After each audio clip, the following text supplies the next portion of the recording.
that's the thing. Okay, continue. Sif number 17. One who feels that he will pass gas and cannot restrain himself, if he is praying alone in his house, he should step back for alms or to either side and to pass gas.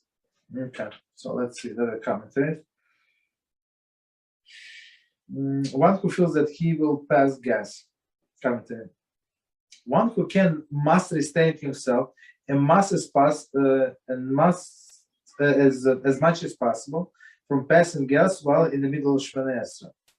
There is no prohibition of Bal Teshakzu with regard to restraining oneself from passing gas. So I mean, so he's not.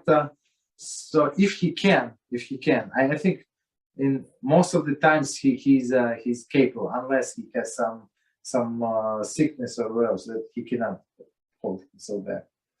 Basically, okay. So they say if one feels that he will pass gas and he cannot restrain himself, if he is praying in his house, he should step back for alms, meaning that he can return back to the right place, right?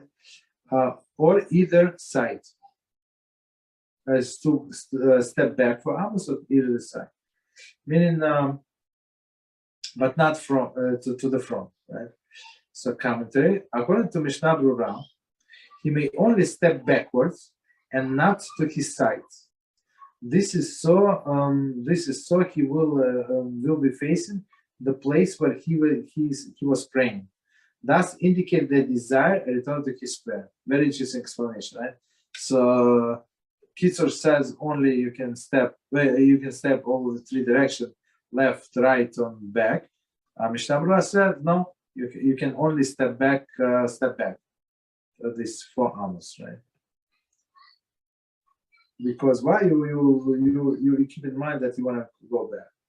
So he should go this 4 alms and pass gas. 80 commentary. If he is wearing tefillin, he must move them out of place so that will not be considered as wearing them. As it's forbidden to pass gas while wearing tefillin. Mishnah Berurah. Okay, so when he's wearing tefillin, he has to move them a little, like crooked, meaning what? That he's not wearing. So if you tefillin not in the right place, it's like you're not wearing tefillin. So many people never wore tefillin in their life because it's not in a proper place.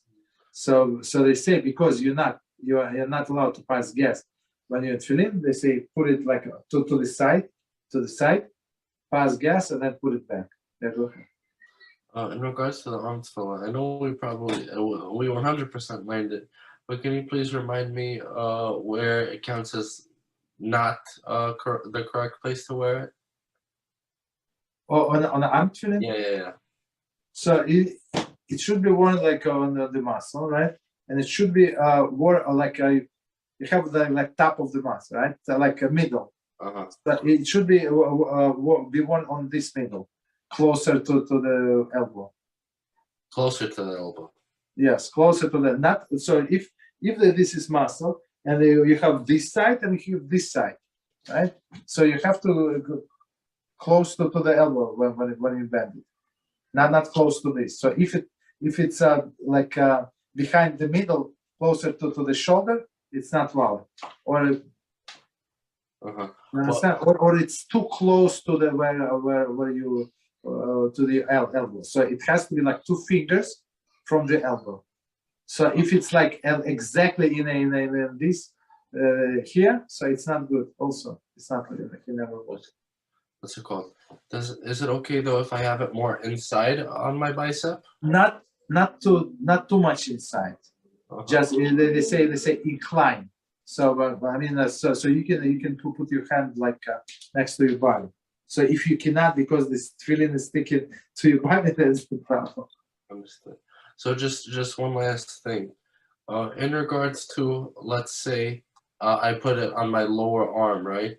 On my lower elbow, not lower elbow, but lower bicep next Okay, level. yes, lower part. But it's let's say your arm is in such a way where it simply is not next to your heart. Can I put it higher or no? I don't understand what it's like. I put it on the lower. I put it on the lower bicep, right?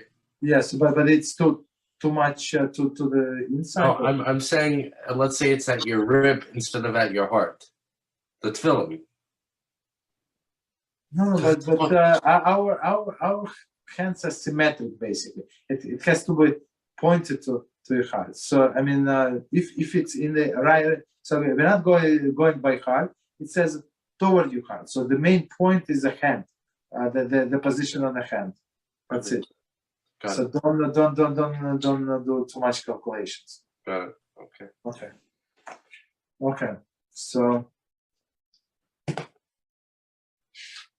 Okay, I think we start. Okay, let's start from the beginning. I already forgot what we were saying. Okay, it has been set out above. Okay, no, we said so. It's about passing gas. Right? Okay. So we said that he should move tefillin a little out of place, so it's like he's not wearing them. He should then wait until the odor dissipates, so there's no more odor, and return to his place, and then recite the following prayer: Master of the worlds, you formed us with many openings and many cavities. Our shame and our humiliations are revealed and known before you. When we are alive, our lot of humiliation and shame. When we are dead, worms and maggots. He then should conclude the Shemoneh Esrei prayer. Commentary. The purpose of this prayer is to beg forgiveness for having inadvertently committed the act during the prayer. One therefore acknowledges the human frailty, right, and did not that did not allow him to restrain himself. Rabbi Yonah, Ritva, Brachas 24b. Okay, so basically, as we said before, so he has to be 4 amas from where this smell ends. So he took this 4 amas back. He did whatever he did. After there's no more smell, let's say smell ends there. So he takes 4 steps forward and he continues with a prayer with this special edition, of course. I mean, but the way I see it, it's my personal, like, if he feels that he has like disorder of the body, so he can don't eat before the prayers. I guess like eat 2 hours before the prayers, so he would not have like too much food or fast until after the prayers. Then I think that it would save. I mean, if somebody's sick, there is not much you can do. But most people they simply do not care. They just pass. Sometimes it's very loud. Unbelievable. If he passes gas involuntarily while standing in his place, and likewise if he is praying with the congregation, where he would be embarrassed to distance himself from a step back 4 amas, then he need not distance himself. And he also should not say Ribon HaOlamim prayer.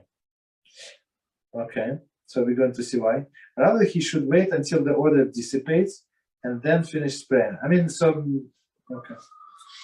So basically, if he didn't have time or that he does not want to embarrass himself, right, and stuff like that, so he just it happens by itself.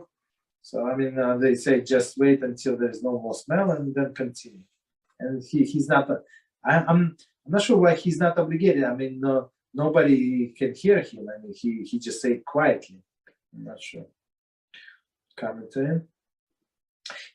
His explanation. He does not say Ribon HaOlamim prayers since he did not move away from the place in which he was praying. So the shame and humiliation is not apparent.